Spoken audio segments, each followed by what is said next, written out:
President of the United States.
Members of Congress, I have the high privilege and the distinct honor of presenting to you the President of the United States.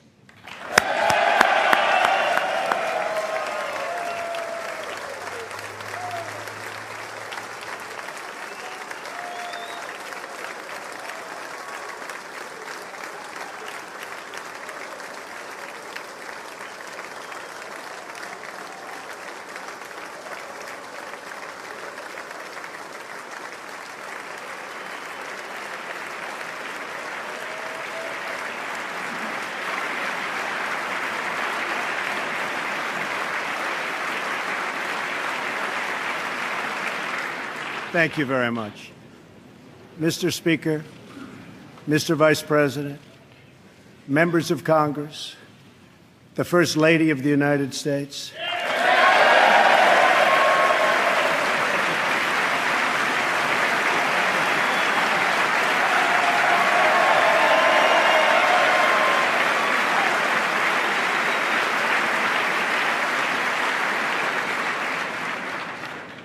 And citizens of America, tonight, as we mark the conclusion of our celebration of Black History Month, we are reminded of our nation's path toward civil rights and the work that still remains to be done. Recent threats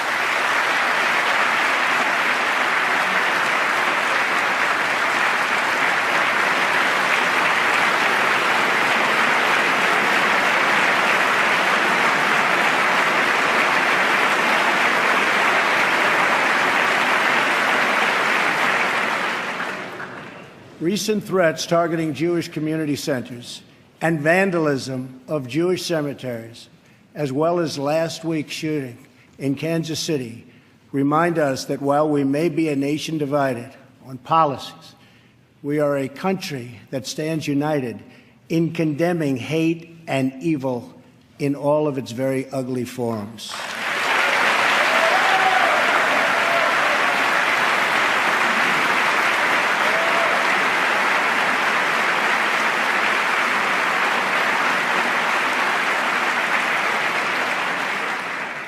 Each American generation passes the torch of truth, liberty, and justice in an unbroken chain all the way down to the present.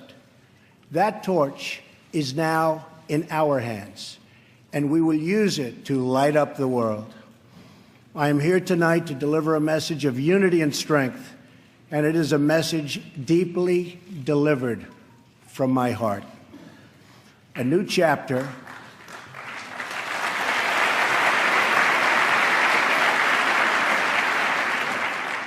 of American greatness is now beginning. A new national pride is sweeping across our nation, and a new surge of optimism is placing impossible dreams firmly within our grasp. What we are witnessing today is the renewal of the American spirit. Our allies will find that America is once again ready to lead.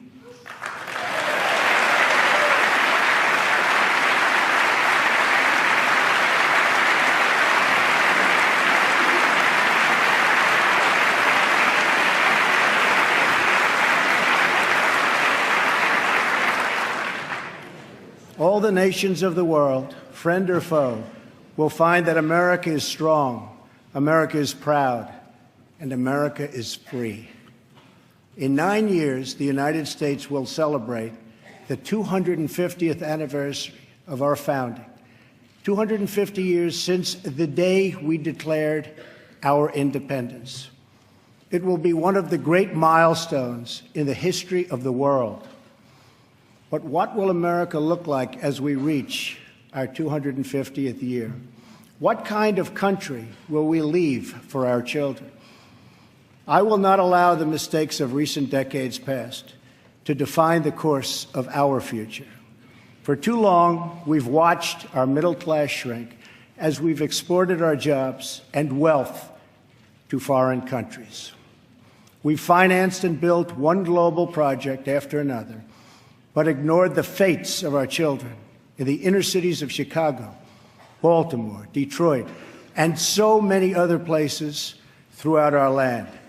We've defended the borders of other nations while leaving our own borders wide open for anyone to cross and for drugs to pour in at a now unprecedented rate. And we've spent trillions and trillions of dollars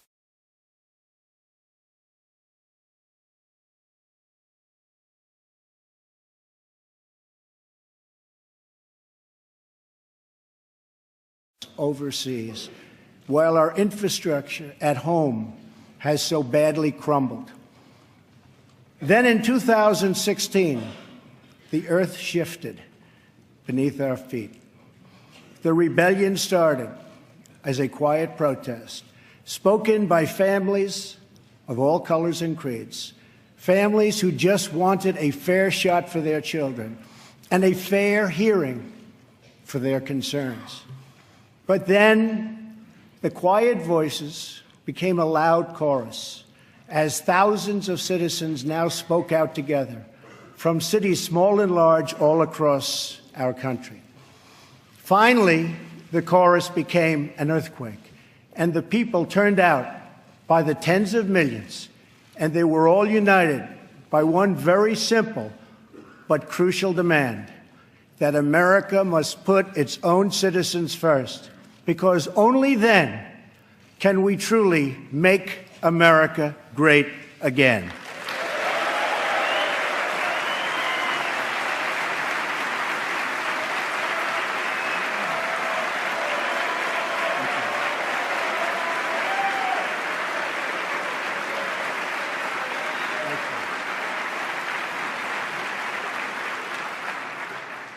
Dying industries will come roaring back to life.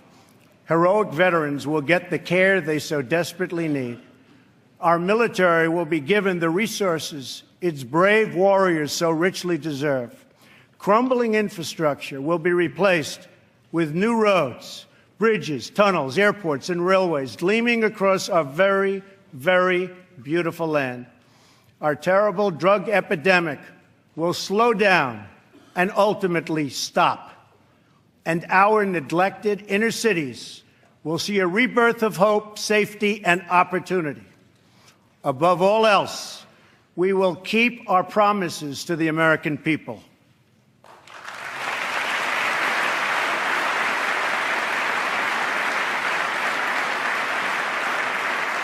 Thank you. It's been a little over a month since my inauguration, and I want to take this moment to update the nation on the progress I've made in keeping those promises. Since my election, Ford, Fiat Chrysler, General Motors, Sprint, SoftBank, Lockheed, Intel, Walmart, and many others have announced that they will invest billions and billions of dollars in the United States and will create tens of thousands of new American jobs.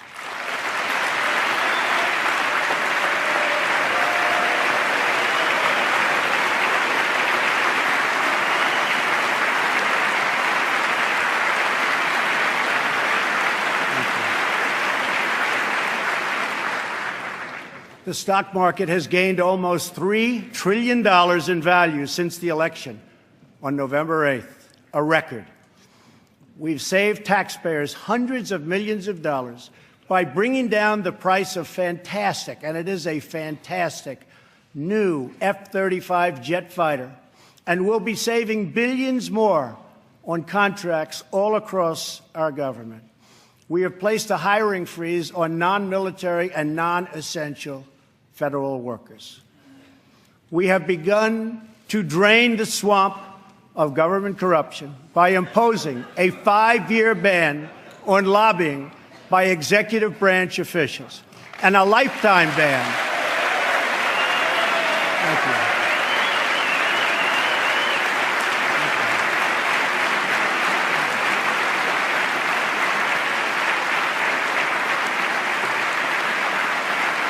Thank you.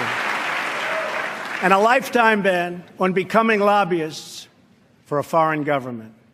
We have undertaken a historic effort to massively reduce job-crushing regulations, creating a deregulation task force inside of every government agency.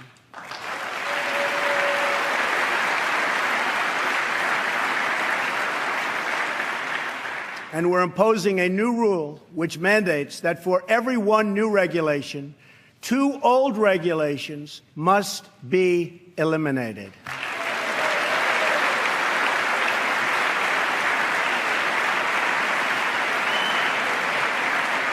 We're going to stop the regulations that threaten the future and livelihood of our great coal miners.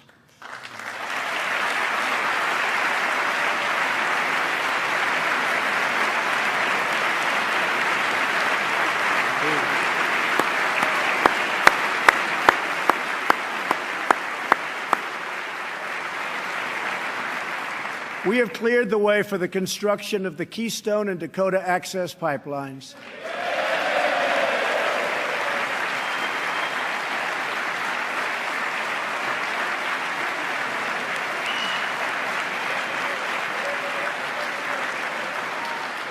Thereby creating tens of thousands of jobs. And I've issued a new directive that new American pipelines be made with American steel.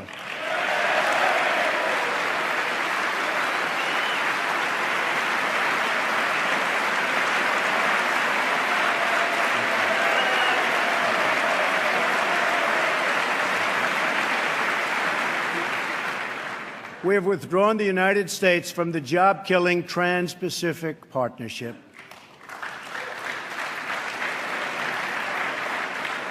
And with the help of Prime Minister Justin Trudeau, we have formed a council with our neighbors in Canada to help ensure that women entrepreneurs have access to the networks, markets, and capital they need to start a business and live out their financial dreams.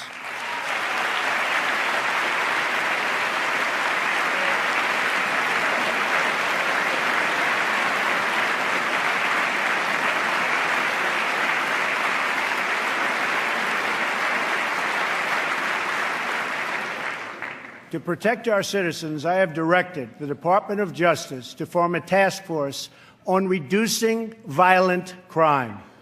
I have further ordered the Departments of Homeland Security and Justice, along with the Department of State and the Director of National Intelligence, to coordinate an aggressive strategy to dismantle the criminal cartels that have spread all across our nation.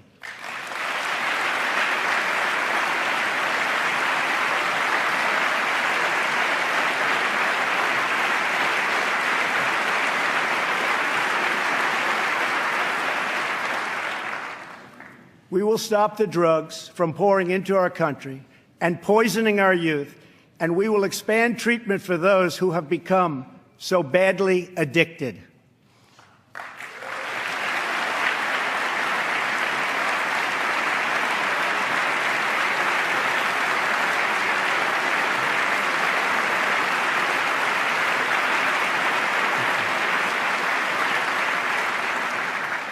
At the same time, my administration has answered the pleas of the American people for immigration enforcement and border security.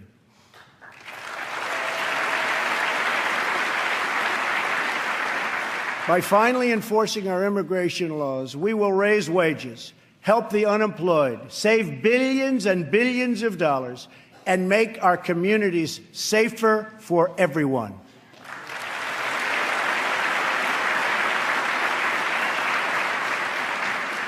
We want all Americans to succeed, but that can't happen in an environment of lawless chaos.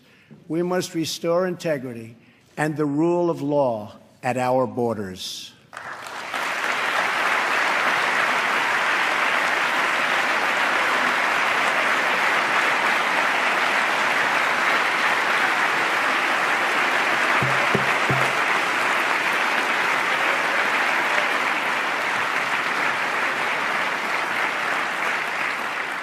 For that reason, we will soon begin the construction of a great wall along our southern border.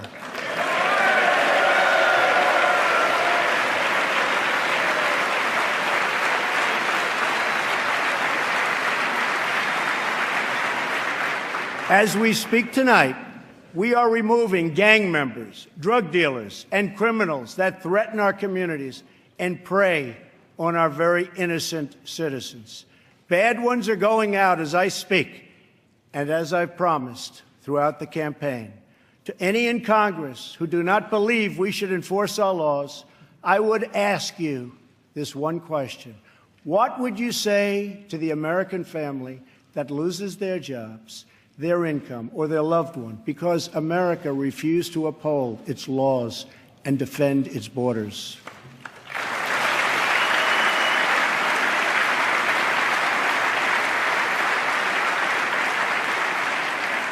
Our obligation is to serve protect and defend the citizens of the United States. We are also taking strong measures to protect our nation from radical Islamic terrorism.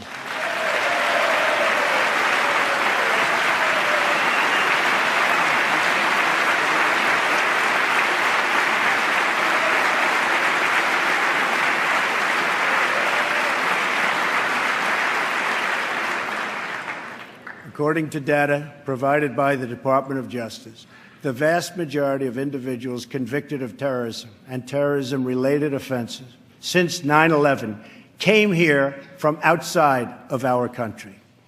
We have seen the attacks at home, from Boston to San Bernardino to the Pentagon, and yes, even the World Trade Center.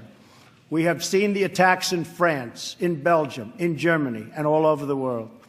It is not compassionate, but reckless to allow uncontrolled entry from places where proper vetting cannot occur.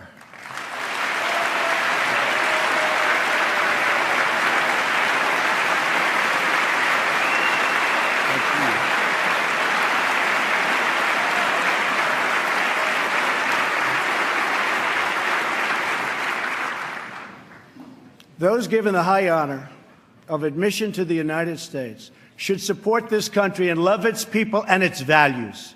We cannot allow a beachhead of terrorism to form inside America. We cannot allow our nation to become a sanctuary for extremists.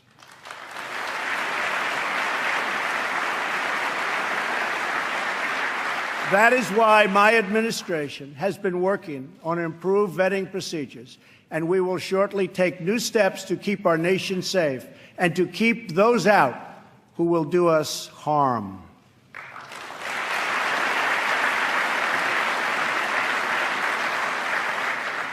As promised, I directed the Department of Defense to develop a plan to demolish and destroy ISIS, a network of lawless savages that have slaughtered Muslims and Christians and men and women and children of all faiths and all beliefs.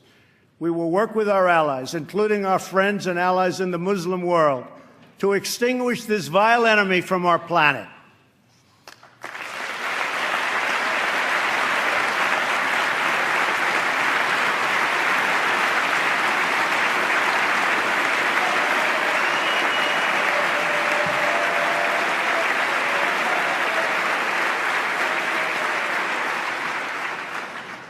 I have also imposed new sanctions on entities and individuals who support Iran's ballistic missile program and reaffirmed our unbreakable alliance with the State of Israel.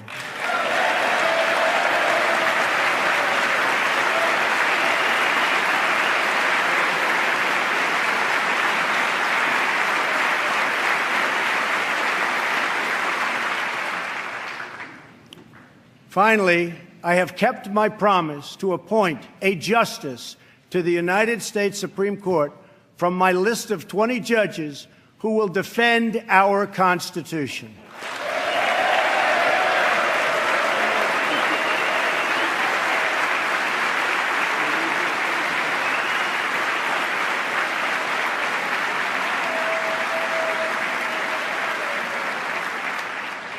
I am greatly honored to have Maureen Scalia with us in the gallery tonight.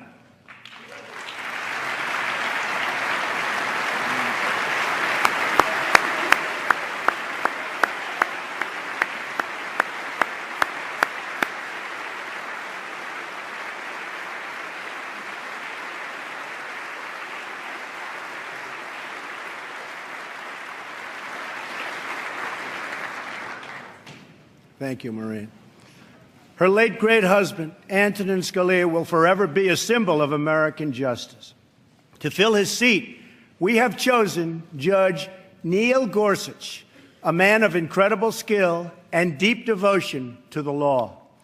He was confirmed unanimously by the Court of Appeals, and I am asking the Senate to swiftly approve his nomination.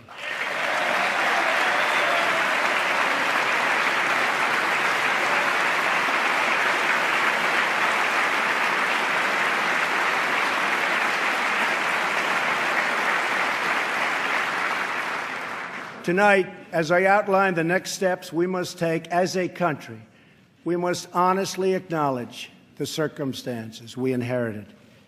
94 million Americans are out of the labor force.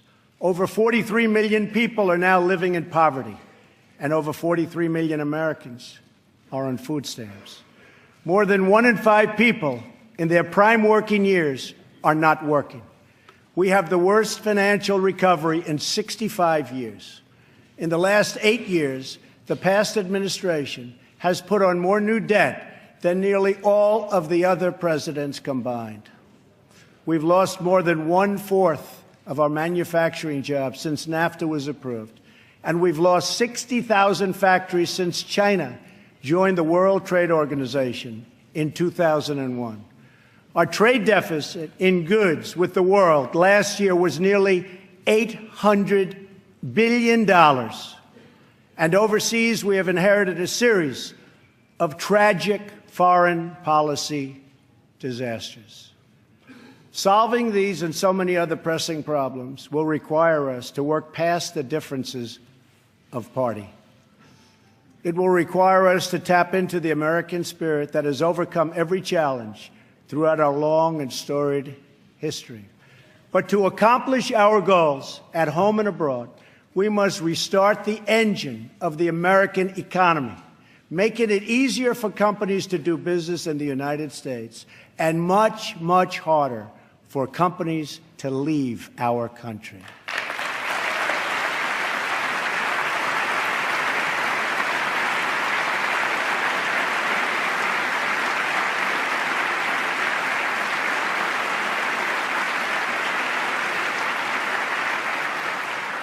Right now, American companies are taxed at one of the highest rates anywhere in the world. My economic team is developing historic tax reform that will reduce the tax rate on our companies so they can compete and thrive anywhere and with anyone.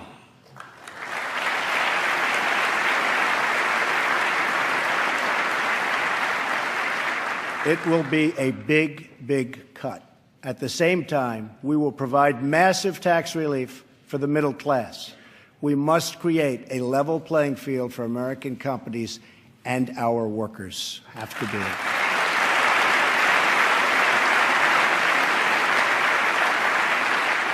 Currently, when we ship products out of America, many other countries make us pay very high tariffs and taxes. But when foreign companies ship their products into America, we charge them nothing or almost nothing. I just met with officials and workers from a great American company, Harley-Davidson. In fact, they proudly displayed 5 of their magnificent motorcycles made in the USA on the front lawn of the White House.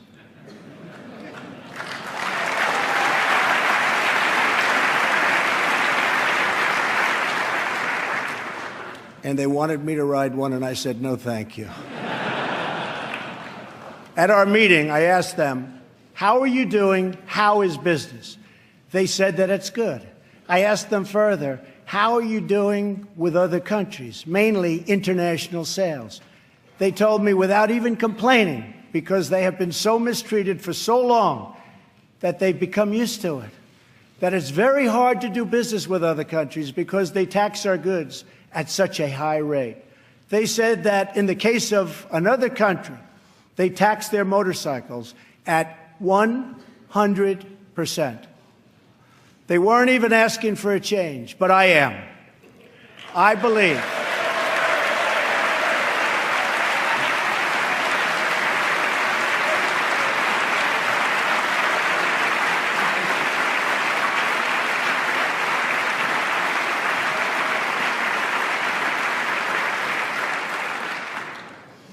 I believe strongly in free trade, but it also has to be fair trade. It's been a long time since we had fair trade. The first Republican president, Abraham Lincoln, warned that the abandonment of the protective policy by the American government will produce want and ruin among our people.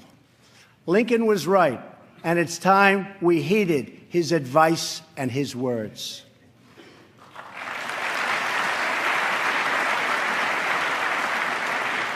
I am not going to let America and its great companies and workers be taken advantage of us any longer. They have taken advantage of our country. No longer.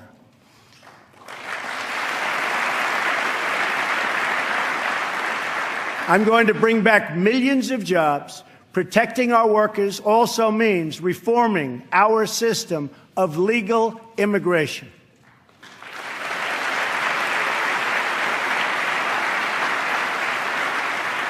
The current outdated system depresses wages for our poorest workers and puts great pressure on taxpayers. Nations around the world, like Canada, Australia, and many others, have a merit-based immigration system.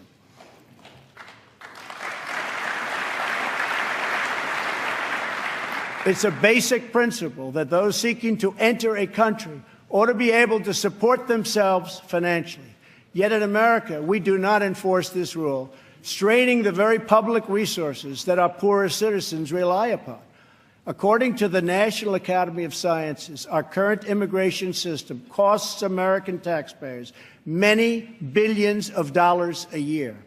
Switching away from this current system of lower-skilled immigration and instead adopting a merit-based system, we will have so many more benefits. It will save countless dollars, raise workers' wages, and help struggling families, including immigrant families, enter the middle class. And they will do it quickly, and they will be very, very happy indeed.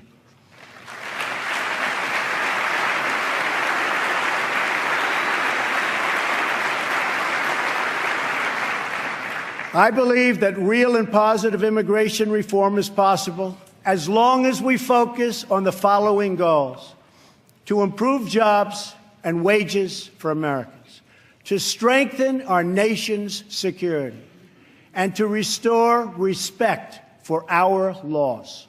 If we are guided by the well-being of American citizens, then I believe Republicans and Democrats can work together to achieve an outcome that has eluded our country for decades.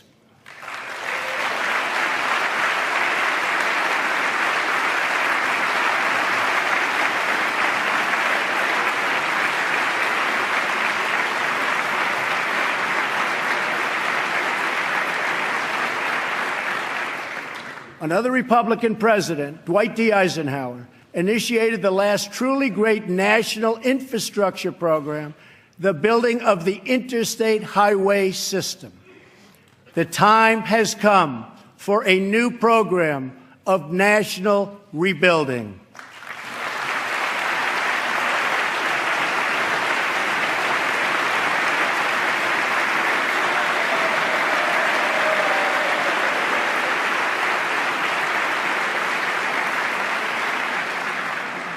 America has spent approximately $6 trillion in the Middle East. All the while, our infrastructure at home is crumbling. With this $6 trillion, we could have rebuilt our country twice, and maybe even 3 times if we had people who had the ability to negotiate.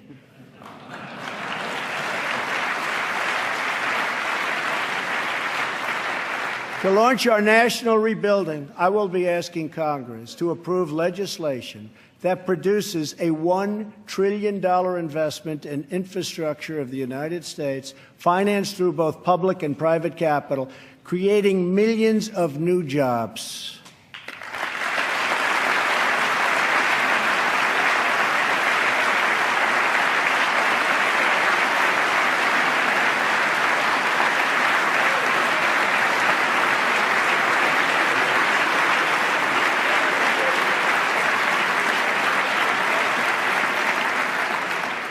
This effort will be guided by 2 core principles: Buy American and Hire American.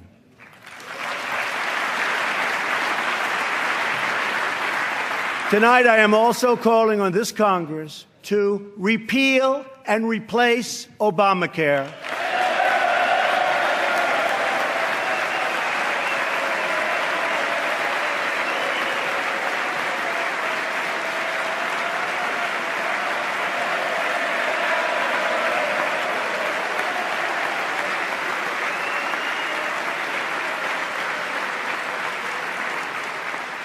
with reforms that expand choice, increase access, lower costs, and at the same time provide better health care.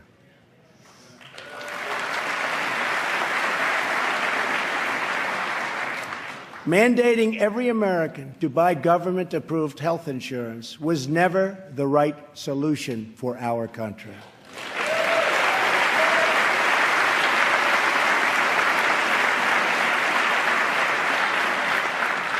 The way to make health insurance available to everyone is to lower the cost of health insurance, and that is what we are going to do.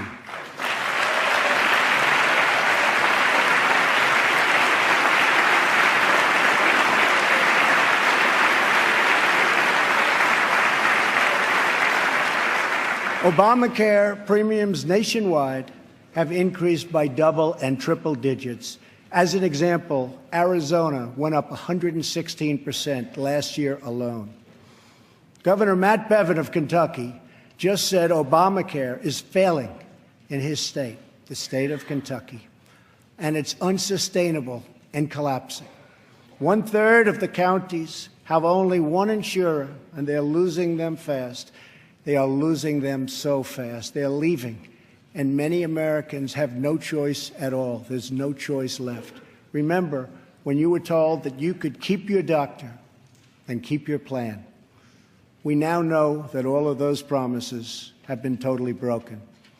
Obamacare is collapsing, and we must act decisively to protect all Americans.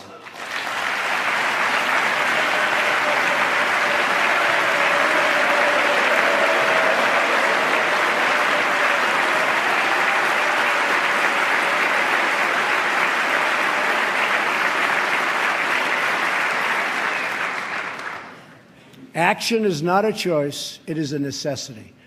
So I am calling on all Democrats and Republicans in Congress to work with us to save Americans from this imploding Obamacare disaster.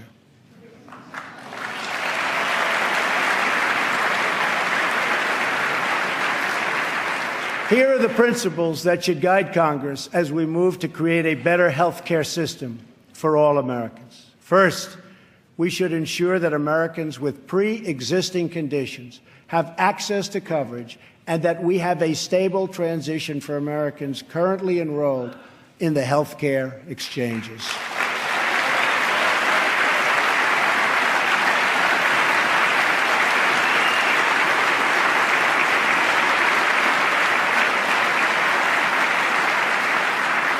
Secondly, we should help Americans purchase their own coverage through the use of tax credits and expanded health savings accounts.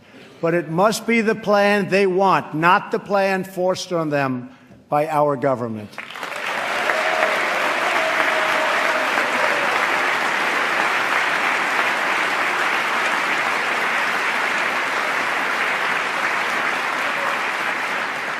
Thirdly, we should give our state governors the resources and flexibility they need with Medicaid to make sure no one is left out.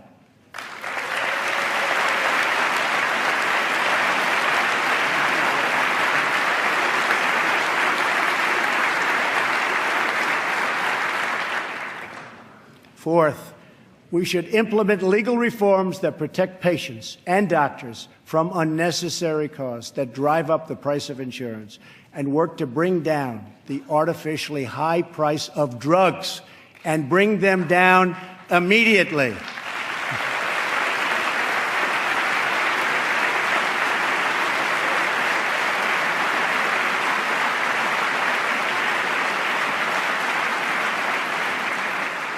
And finally, the time has come to give Americans the freedom to purchase health insurance across state lines.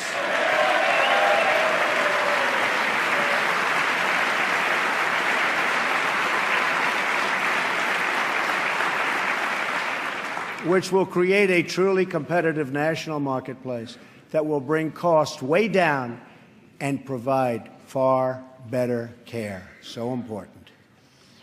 Everything that is broken in our country can be fixed.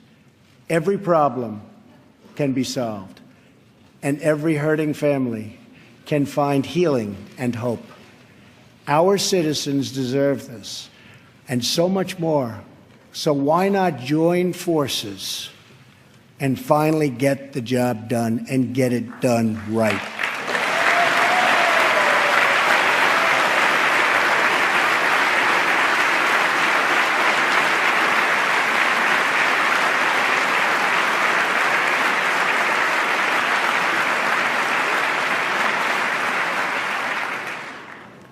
On this and so many other things, Democrats and Republicans should get together and unite for the good of our country and for the good of the American people.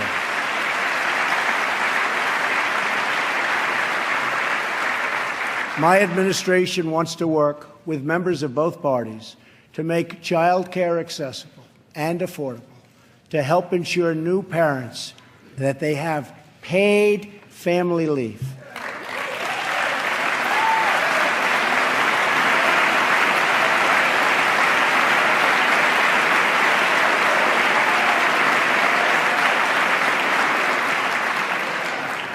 To invest in women's health and to promote clean air and clean water and to rebuild our military and our infrastructure.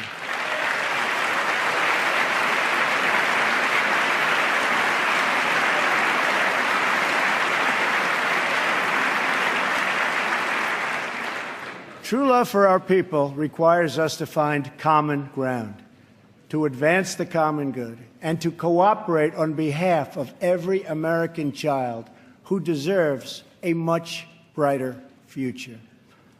An incredible young woman is with us this evening who should serve as an inspiration to us all. Today is Rare Disease Day, and joining us in the gallery is a rare disease survivor, Megan Crowley. Megan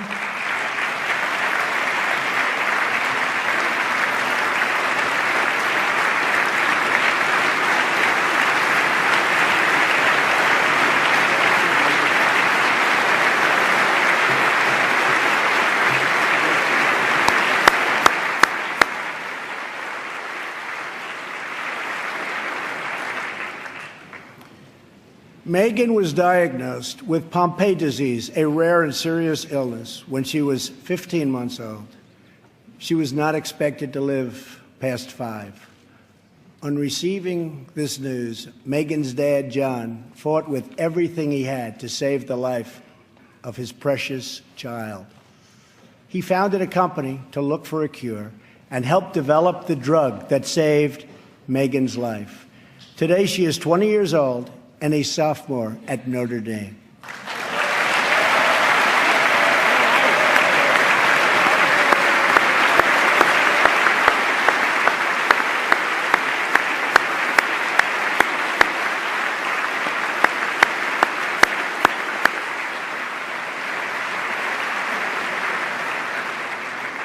Megan's story is about the unbounded power of a father's love for a daughter. But our slow and burdensome approval process at the Food and Drug Administration keeps too many advances, like the one that saved Megan's life, from reaching those in need. If we slash the restraints, not just at the FDA, but across our government, then we will be blessed with far more miracles just like Megan.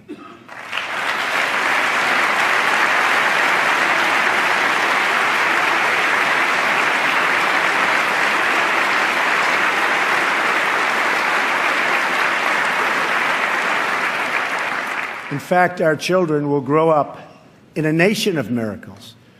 But to achieve this future, we must enrich the mind and the souls of every American child. Education is the civil rights issue of our time.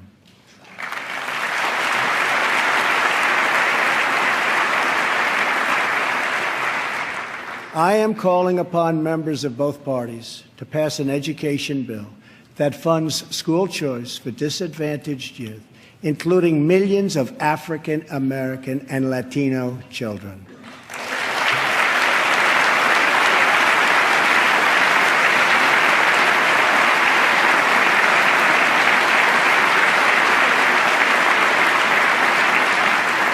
These families should be free to choose the public, private, charter, magnet, religious, or homeschool that is right for them.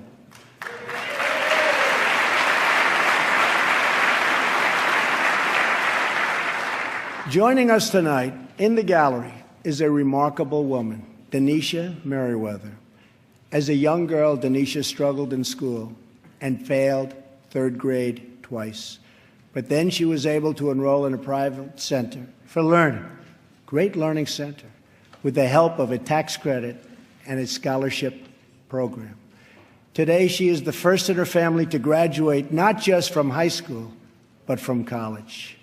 Later this year, she will get her master's degree in social work. We want all children to be able to break the cycle of poverty, just like Denisha.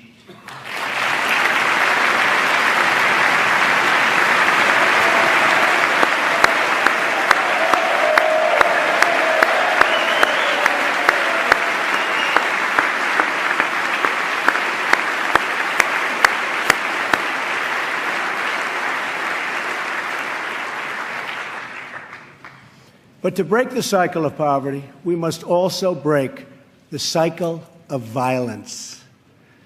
The murder rate in 2015 experienced its largest single-year increase in nearly half a century. In Chicago, more than 4,000 people were shot last year alone, and the murder rate so far this year has been even higher. This is not acceptable in our society.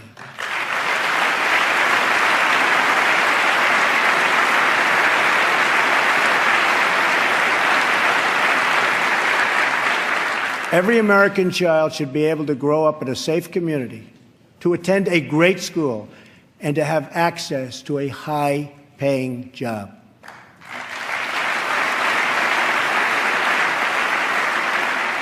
But to create this future, we must work with, not against, the men and women of law enforcement.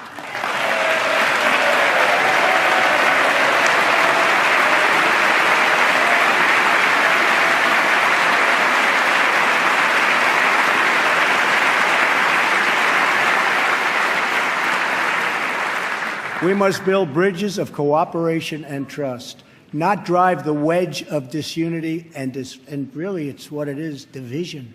It's pure, unadulterated division. We have to unify. Police and sheriffs are members of our community. They're friends and neighbors. They're mothers and fathers, sons and daughters, and they leave behind loved ones every day who worry about whether or not they'll come home safe and sound. We must support the incredible men and women of law enforcement.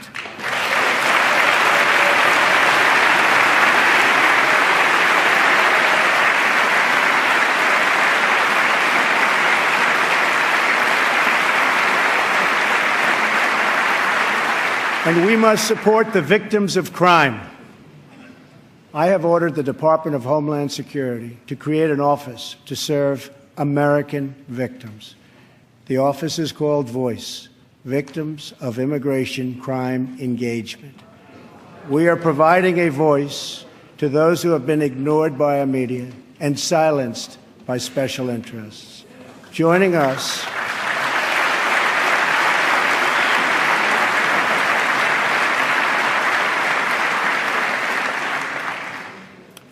in the audience tonight are four very brave Americans whose government failed them. Their names are Jamil Shaw, Susan Oliver, Jenna Oliver, and Jessica Davis. Jamil's 17-year-old son was viciously murdered by an illegal immigrant gang member who had just been released from prison. Jamil Shaw Jr. was an incredible young man with unlimited potential who was getting ready to go to college, where he would have excelled as a great college quarterback. But he never got the chance. His father, who is in the audience tonight, has become a very good friend of mine. Jamil, thank you. Thank you.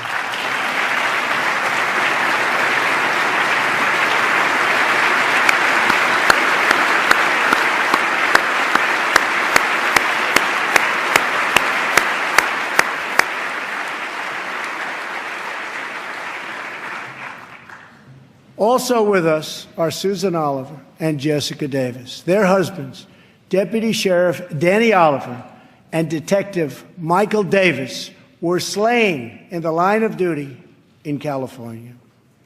They were pillars of their community. These brave men were viciously gunned down by an illegal immigrant with a criminal record and 2 prior deportations, should have never been in our country. Sitting with Susan is her daughter, Jenna. Jenna, I want you to know that your father was a hero and that tonight you have the love of an entire country supporting you and praying for you.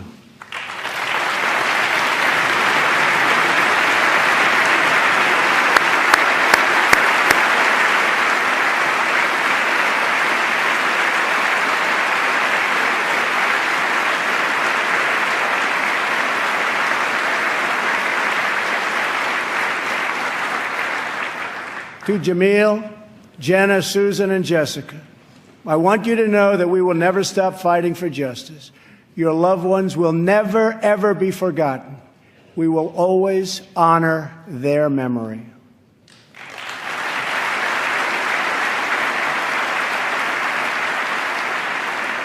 Finally, to keep America safe, we must provide the men and women of the United States military with the tools they need to prevent war.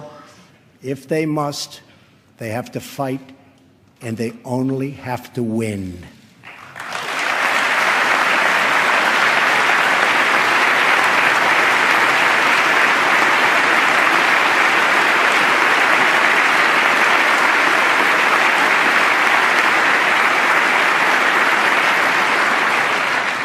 I am sending Congress a budget that rebuilds the military, eliminates the defense sequester,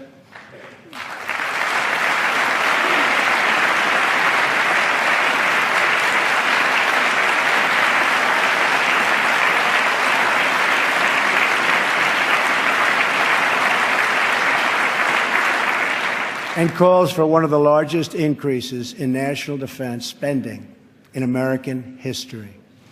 My budget will also increase funding for our veterans. Our veterans have delivered for this nation, and now we must deliver for them.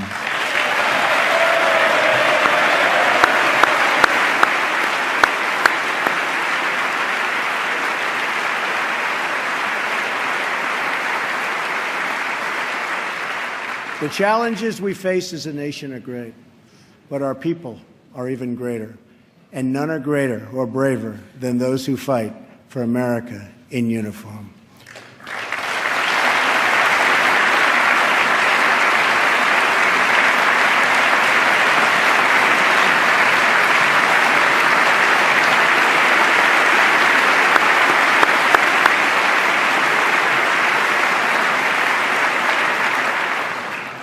We are blessed to be joined tonight by Corinne Owens, the widow of U.S. Navy Special Operator, Senior Chief William Ryan Owens. Ryan died as he lived, a warrior and a hero, battling against terrorism and securing our nation.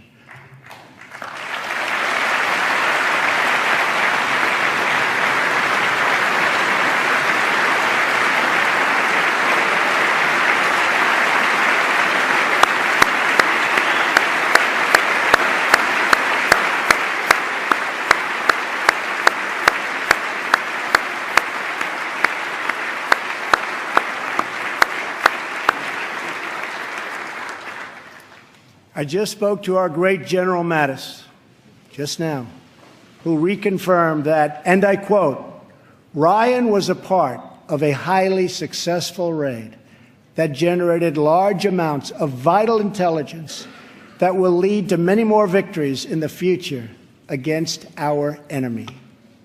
Ryan's legacy is etched into eternity. Thank you. Thank you.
And Ryan is looking down right now.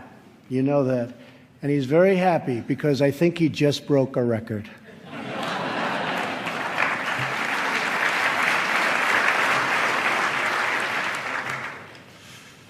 For as the Bible teaches us, there is no greater act of love than to lay down one's life for one's friends. Ryan laid down his life for his friends, for his country, and for our freedom. And we will never forget Ryan.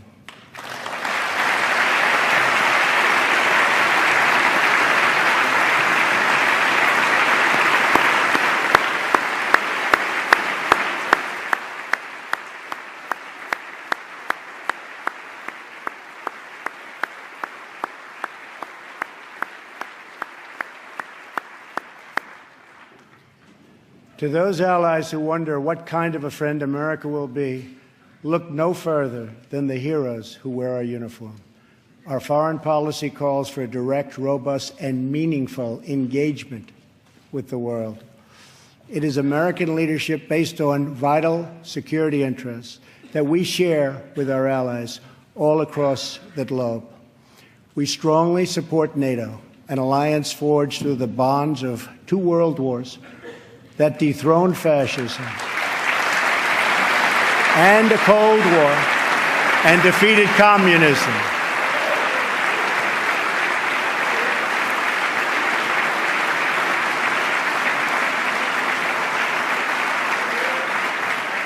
But our partners must meet their financial obligations. And now, based on our very strong and frank discussions, they are beginning to do just that. In fact, I can tell you the money is pouring in. Very nice. Very nice.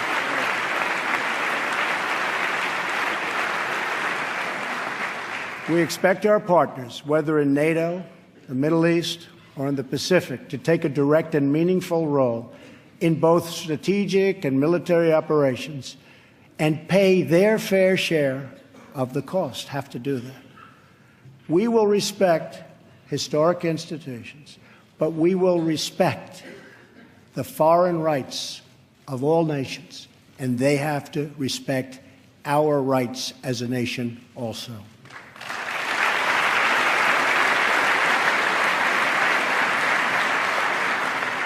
Free nations are the best vehicle for expressing the will of the people, and America respects the right of all nations to chart their own path. My job is not to represent the world. My job is to represent the United States of America.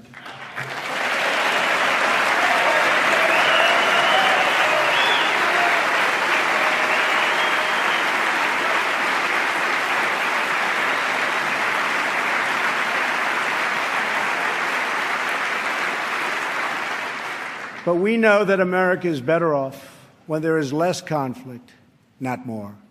We must learn from the mistakes of the past. We have seen the war and the destruction that have ravaged and raged throughout the world, all across the world. The only long-term solution for these humanitarian disasters, in many cases, is to create the conditions where displaced persons can safely return home and begin the long, long process of rebuilding.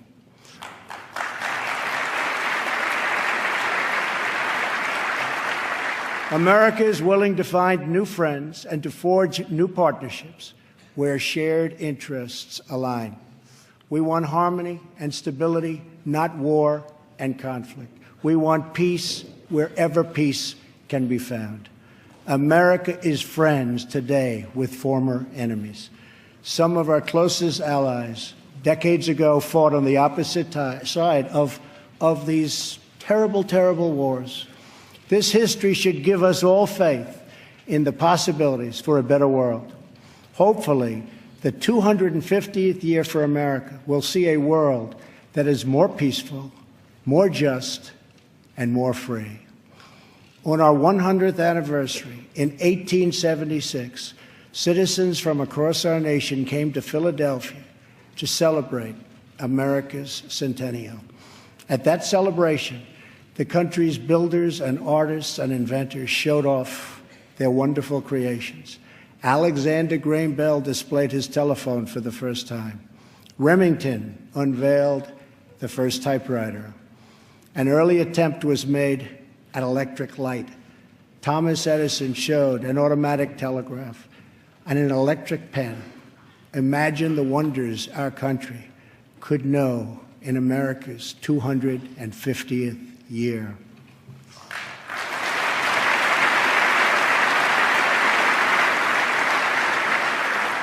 Think of the marvels we can achieve if we simply set free the dreams of our people. Cures to the illnesses that have always plagued us are not too much to hope. American footprints on distant worlds are not too big a dream. Millions lifted from welfare to work is not too much to expect. And streets where mothers are safe from fear, schools where children learn in peace, and jobs where Americans prosper and grow are not too much to ask.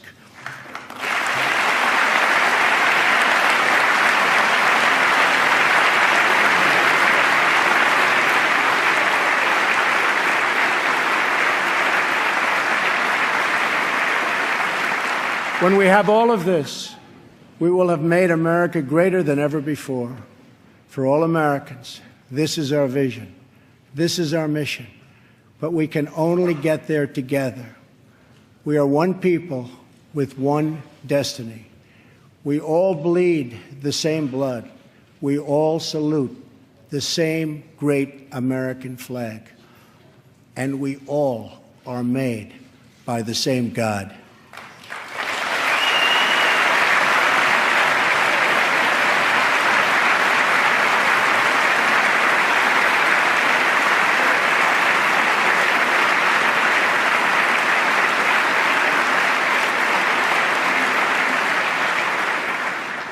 When we fulfill this vision, when we celebrate our 250 years of glorious freedom, we will look back on tonight as when this new chapter of American greatness began.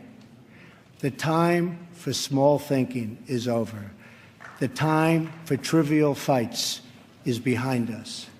We just need the courage to share the dreams that fill our hearts, the bravery to express the hopes that stir our souls, and the confidence to turn those hopes and those dreams into action.